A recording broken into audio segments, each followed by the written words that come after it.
So back to the amendment. What does this all mean? I want to spend a little time diagramming out, because a picture is often worth far more than 1,000 words. This stunning graphic is the Capitol building. This is where our laws are made. And draw a little picture. Here at the left side, as we see it, houses the Senate. And it's comprised of 2 members of each state, for a total, obviously, of 100 members. And on the right-hand side, with the appropriate graphic for our logo, is the House of Representatives. And currently, it's comprised of 435 members from the various smaller districts throughout the nation. Now, both houses of the legislature are currently populated through election, with huge amounts of campaign cash needed to drive a campaign. And the Senate is up for re-election every 6 years, with the House of Representatives every 2. The Take the House Amendment will change the selection process for the House of Representatives so that money will no longer be the presiding factor in both houses of the legislature. In fact, it'll functionally eliminate the need for any campaign cash whatsoever for members of the House of Representatives, along with a number of other benefits that I'll go into shortly. So during the process that we currently have, there should be an amount of collaboration that goes on, and then after enough compromise, we would hopefully get a law that is then maybe, perhaps not signed in, or a bill that is then signed by the president into law.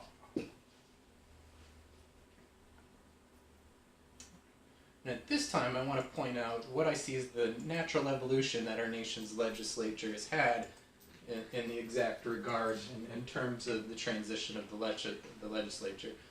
Selection of the senators was originally left up to the states when we first formed our nation, and this allowed for authoritarian control in various states to ensure the federal power could not force them to give up ways of life that relied on the subjugation of entire peoples and classes.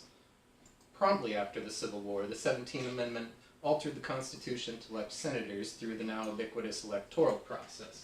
So initially we had all of the different heads of states, of the various different colonies, would be able to pick the Senate, which of course allowed for the control I described. And then when we went to the election process, because money and greater economic prosperity, or economics, could help drive the election, the theory was that it would get rid of the practices, and eventually it would lead to a nation that more respected the peoples in terms of representation. With the change I'm proposing, the monetary influence can remain for the Senate to keep them firmly attuned to the needs and concerns of the property and capital holders, while the House of Representatives will now become more accountable to the vast majority of the populace. And I openly argue that our population is more than ready for this task if we are at all serious about preparing us for it.